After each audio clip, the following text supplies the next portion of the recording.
पतारा गाँव में एक ऐसी घटना सामने आई है जहाँ बकरी के चलते एक व्यक्ति को मौत के घाट उतार। जय सालासर मित्रों, आप देख रहे हैं सालासर न्यूज़ और मैं हूँ विनय प्रजापति। खबर 2 दिन पहले की है जहाँ पर बताया गया कि एक युवक जब बकरियों को लेकर खेत में चरा रहा था तो कोई बकरी किसी व्यक्ति के खेत पर चली गई। व्यक्ति के साथ इस हद तक क्रूरता की गई, उसको मारकर उसके घर के सामने फेंक दिया। यह पूरा मामला कांग्रेस ने संज्ञान में लिया और लगातार आप देख रहे होंगे कि किस तरीके से इस मामले को बढ़ाया जा रहा है और कांग्रेस इस पर पूरी तरीके से आक्रोश में है। हमारे बीच कांग्रेस से उपस्थित इस समय राहुल प्रजापति, उनसे बात करेंगे कि घटना कब की है और किस तरीके से हुई। देखिए, अभी बीते दिनों हमीरपुर के पतारा गांव में इस घटना को अंजाम दिया गया। जब मुझे इस घटना के बारे में ज्ञात हुआ तो मालूम हुआ कि ये विवाद जो है बकरी चराने के से शुरू हुआ विवाद जो है एक गरीब मजलूम किसान की हत्या तक पहुंच जाता है। अंदर तह तक गया तो मालूम हुआ कि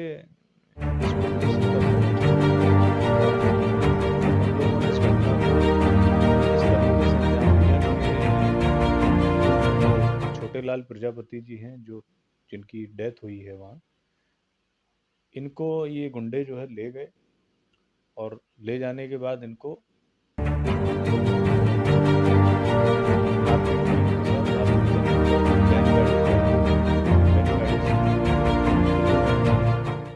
छोटेलाल जी को फेंक के चले गए। जब फेंका तो घर वालों ने आनन फानन में जो है एम्बुलेंस को फ़ोन किया और पुलिस को अवगत कराया, लेकिन तब तक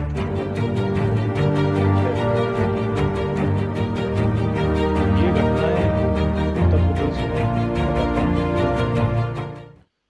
में मेरे ख्याल से इस प्रदेश में सबसे ज़्यादा इन घटनाओं से लिप्त दलित और पिछड़े हैं और इन घटनाओं को अंजाम देने वाले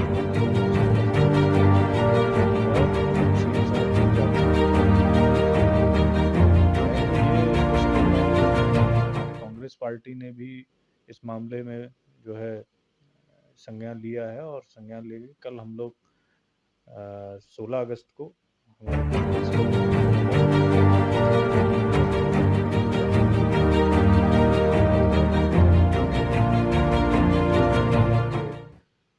जो मृत व्यक्ति है छोटेलाल प्रजापति, और तो उसके घर को गिराने की भी साजिश की जा रही है। मतलब ये है कि घटना को भी अंजाम दे रहे हैं और घटना के साथ दुर्भावना से वहां नहीं जाएगा। सत्ता संरक्षित लोग हैं, लेकिन बुलडोजर आएगा लौट के उसी के दरवाजे जो बेचारा है, जो जिसके साथ घटना कारित हुई है,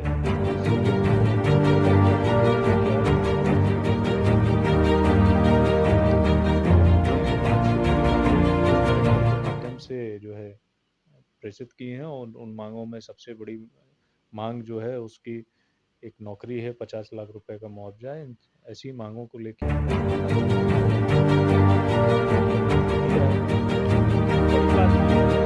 उत्तर प्रदेश में जब से सरकार आई है नारा बड़े बड़े दे रहे हैं, पिछड़ों के नारा दे रहे हैं, दलितों का नारा दे रहे हैं, लेकिन नारा देते हैं और पीछे से अत्याचार भी कराते हैं और अत्याचार में लिप्त ज्यादातर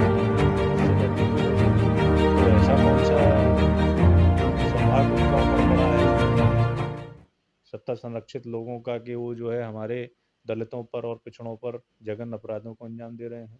लेकिन जिस तरीके से उत्तर प्रदेश के बारे में लोग जानते हैं और पूरे भारतवर्ष में या मैं तो ये कहूँ कि एक नेशनल इंटरनेशनल ये मुद्दा बन चुका है कि इस तरीके का कोई भी घटना या फिर राय चलते किसी व्यक्ति के साथ कोई बर्बरता करते, उसके साथ किसी भी तरीके की अभद्रता करते तो बाबा का बुलडोजर चलता है। यहाँ एक घटना मृत्यु तक पहुँच जाती है तो जैसा कि आपने मुझे बताया कि बुलडोजर जिसने अपराध किया उसके घर ना जाके गरीब के घर पर गया, पुलिस प्रशासन का क्या एक्शन था इस पर? और जैसे कि जो बुलडोजर का भी एक मामला है कि बुलडोजर भी वहाँ पर चलना चाहिए, तो क्या लगता है वहाँ बुलडोजर चलेगा या फिर शांत हो जाएगा मामला? देखिए, ऐसा है विनय जी कि बुलडोजर गया नहीं है, लेकिन बुलडोजर की तैयारी की जा रही थी, है ना। और हम लोगों ने भी ये शासन से भी पूछा कि भाई उस दरवाजे बुलडोजर बन जाएगा जब 3-4 लोगों ने बुलडोज़र वहाँ भी नहीं पहुँचा। अभी इसी मंथ की घटना है, चंदौली में एक प्रजापति परिवार के साथ भी इन्हीं के सजाती लोगों ने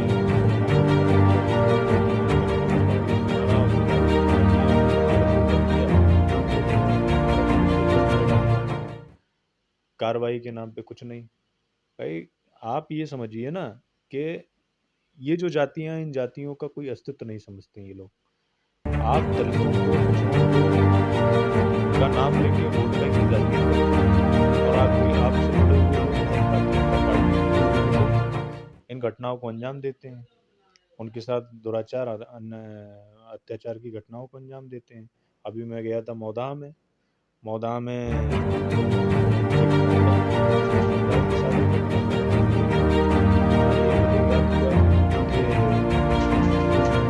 पीड़ित परिवार था, जब उनको मालूम हुआ कि उनके घर का चिराग बुझ चुका है, तो वो एफआईआर के लिए एप्लीकेशन लेके मौदा थाने गए, लेकिन वहां से लौटा दिया, भगा दिया।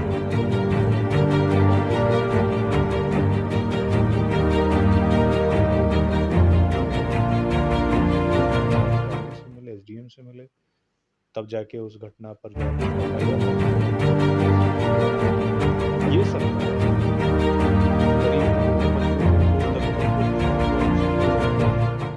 बिल्कुल कुछ समझ ही नहीं रही है, उनका अस्तित्व नहीं समझ रही है।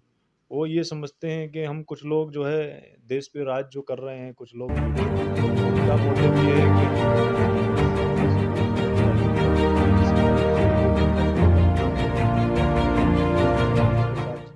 कि सामने जाएंगे, अपने वोट को तैयार करेंगे, लेकिन जब घटनाएं होंगी तो घटनाओं को करने वाले हमारे लोग होंगे और इनके लोग जो राजनीति कर रहे हैं,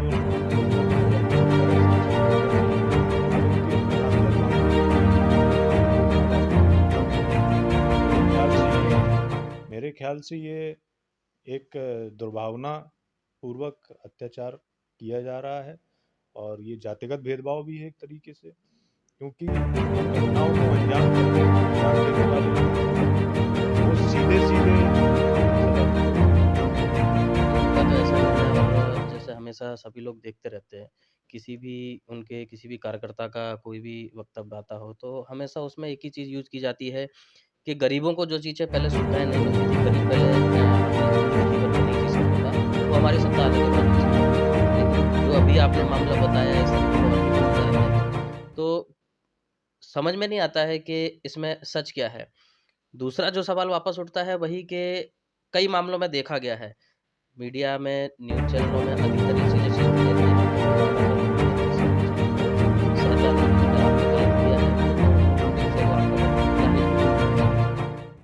लेकिन जो चीज़ आपने बताई अभी, तो वही मैं वापस पूछूँगा कि पुलिस प्रशासन ने अभी तक क्या एक्शन लिया और क्या लगता है आपको कि जो सामने वाली पार्टी ने एक व्यक्ति के घर का चिराग बुझा दिया और शायद मुझे लगता है कि उनका घर भी काफ़ी पुराना मिट्टी का बना हुआ, घर में कमाने वाला भी कोई नहीं।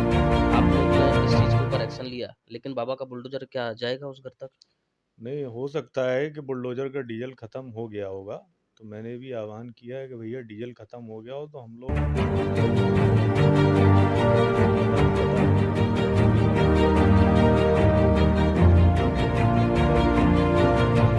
पता भूल गए हो, वो डीजल खत्म हो गया हो, लेकिन मेरे ख्याल से जो बुलडोज़र जो चलाने की जो इनकी प्रवृत्ति है, वो केवल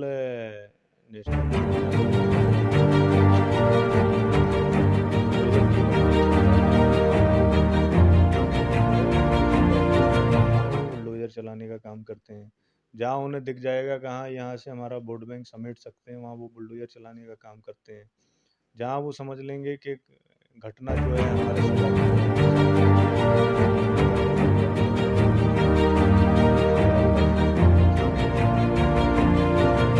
जाएगा भाई। तो बुलडोज़र यहाँ जब मजलूमों पे अत्याचार होते हैं ना, वहाँ बुलडोज़र अपना रास्ता भूल जाता है। तो अभी तक क्या न्याय मिला उनको? किस तरीके से परिवार का जो आगे की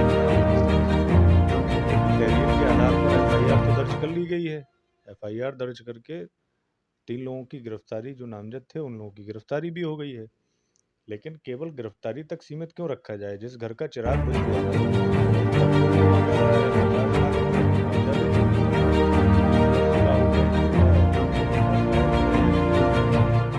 वाली बिटिया भी बालिग होने वाली है, उसकी शादी की भी उम्र है, 1 आध 2 साल में शादी की भी उसकी उम्र हो जाएगी। मैं देख के आया हूँ कल, 2 बच्चे और छोटे हैं, विवाह हो गई है छोटी वाली। अब देखने वाली बात ये है कि मुआवजा देना चाहिए, लेकिन नहीं दिया। और बिटिया के लिए कुछ आर्थिक सहायता देना चाहिए, 2 छोटे बच्चे हैं उनके लिए भी कुछ करना चाहिए। ये सब तो कुछ नहीं। मेरा मानना ये है कि इस मुआवजे की जो राशि है अब आ रहे हैं, अब मेरे ख्याल से सत्ता से जुड़े हुए लोग भी पहुंच रहे हैं वहाँ, ठीक है ना, अलग अलग बयानबाजी आ रही हैं, तो FIR दर्ज कर लेने से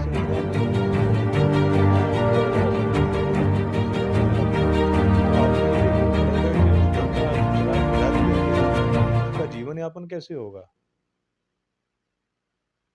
तो कांग्रेस पार्टी या कांग्रेस कार्यकर्ताओं ने जो वहां पर जाके उनकी सहायता की, उनकी किस तरीके की क्या मांग है? मैंने आपको बताया कि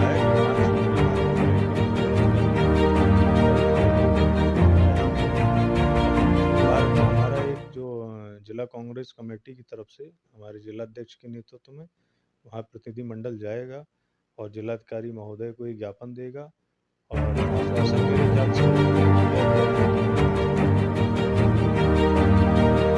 अगर कांग्रेस पार्टी चले जाता, 2 दिन 3 दिन अखबारों में लोकल न्यूज में चलता रहता, अखबारों में चलता रहता और फिर ठंडे बस्ती में चला जाता।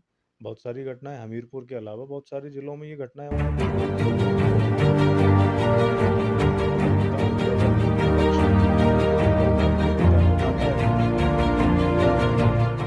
बहुत ज़्यादा दूर नहीं जाते। मैं भी बता रहा था कि मौदा में FIR नहीं हुई, जब मैं वहाँ पहुँचा तब जाके FIR हुई और गिरफ्तारी लेकिन अभी तक नहीं है।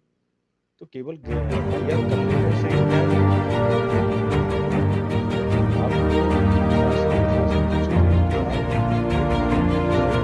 बुलडोजर का इन्होंने मानक सेट किया है। अब बुलडोजर की धमकी से अभी मैं देख रहा था कि एक हमारे साथी को पिछले कुछ दिनों से हैरेसमेंट किया जा रहा है।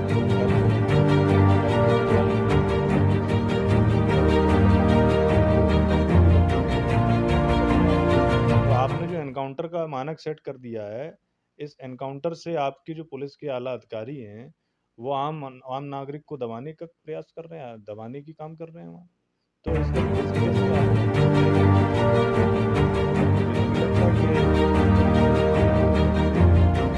शासन और प्रशासन के द्वारा अराजकता का माहौल क्रिएट किया जा रहा है, इससे क्या आप न्याय की उम्मीद कर सकते हैं। जो साक्ष्य बनते हैं, जो शपथ लेते हैं जनता की सेवा करने का, और जिस तरीके से देश की जनता को मैं बताना चाहूँगा राहुल जी ने जिस तरीके से बताया, आप अपने उत्तर प्रदेश के आदित्य योगीनाथ जी, तो यहाँ पर जो हमीरपुर में जो घटना हुई, और कई जगह आपने देखा होगा कि नेशनल मीडिया में आप टीवियों पर देखते रहते होंगे कि भाई बाबा, लेकिन ये घटना इतनी बड़ी है, एक पत्थर का चिराग चला गया, वहाँ कमाने वाला कोई नहीं बचा। एक बच्ची है घर में जिसकी 1-2 साल में शादी होने वाली, एक बच्चा है 20 साल का, अभी वो पढ़ रहा होगा। कहीं ना कहीं दोनों बच्चे पढ़ रहे हैं और उनकी शादी भी होनी है, लेकिन अब उनके पास कमाने का कोई जरिया नहीं है, कोई उनको पालने पोसने वाला नहीं है, जो पालने पोसने वाला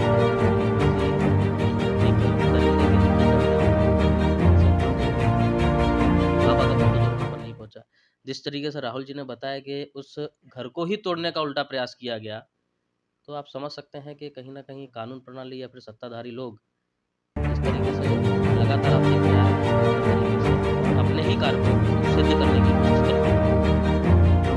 क्या लगता है भारतवर्ष में इस तरीके से अगर कार्य चलते रहेंगे तो क्या जनता का भरोसा किसी के ऊपर रहेगा? ना ही शासन पर, ना ही प्रशासन पर। जिस तरीके से उन्होंने बताया कि अगर कांग्रेस पार्टी या कांग्रेस कार्यकर्ता वहाँ पर ना पहुँचते, भारतवर्ष के अंदर मुझे लगता है आए दिन ऐसे सैकड़ों मामले होते हैं, अधिकतर मामले जो हाईलाइट नहीं हो पाते, किसी ऐसे व्यक्ति तक नहीं पहुँच पाते जो उनकी मदद कर सके, वो मुद्दे दब जाते हैं, वो परिवार दब जाता है। उरई के भूतपुरा का भी कुछ एक ऐसा ही मामला सामने आया था, उसमें ऐसा भी सुनने में आया कि जो पुलिस प्रशासन की टीम में से कुछ अधिकारी उस परिवार की सहायता करने की कोशिश किए, तो उन लोगों को यहाँ से ट्रांसफ़र कर दिया गया। मामला कुछ ऐसा था कि पहले पिता की मृत्यु कर दी जाती है, पिता के बाद फिर पुत्र की मृत्यु कर दी जाती है। कांग्रेस एक जमीन को लेकर पार्टी में कार्य करने वाले परिवार के लोगों ने अपने पिता को, अपने भाई को मौत के घाट उतार दिया। पूरी जानकारी सत्ताधारियों के पास, यहाँ की पुलिस प्रशासन के पास, सभी के पास है, लेकिन हुआ क्या अभी तक कुछ भी नहीं। इन खबरों को उठाने के लिए कहीं न कहीं मीडिया को आगे बढ़ाना पड़ेगा। ऐसे समाज सेवी या कैसे हो सकता है जो रियल में समाज की सेवा करना चाहते हैं, लोगों को आना पड़ेगा आगे, तभी देश का कुछ भला हो सकता है। नहीं तो जैसे हम निर्भया कांड को याद करते रहते हैं, अभी हाल ही में 9 अगस्त को जो डॉक्टर महिला के साथ जो बर्बरता हुई,